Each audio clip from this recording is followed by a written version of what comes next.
Pay-per-view football games. Did you know that exists?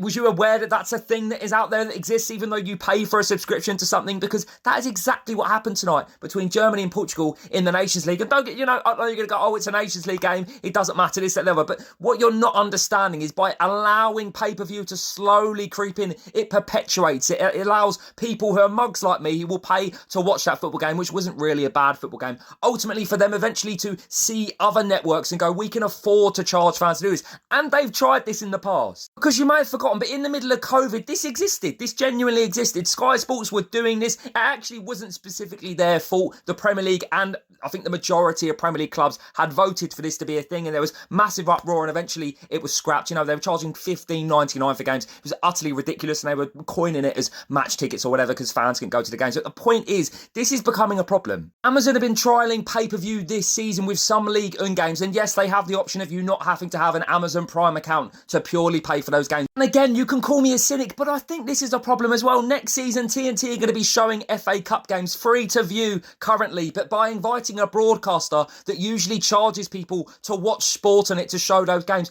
eventually you are inviting them to start charging for those games. They did this in the past as well. Do not forget that. And I don't mean to taint a good night of Nations League football, which is essentially a glorified friendly tournament, of which of course I would be over the moon if England won. But at the same time, when you are allowing these companies to start charging pay-per-view when you are already paying for subscriptions, it becomes a problem. Sky will see this. TNT will see this. There are multiple other countries that have services. I think you pay like maybe $6, the equivalent of that, and you can watch as much sport as you want. It is a problem, and we are inviting these companies to take from fans even more. The people at the top of football are so greedy, and I'm sorry, it was a great game, but I'm not happy with this.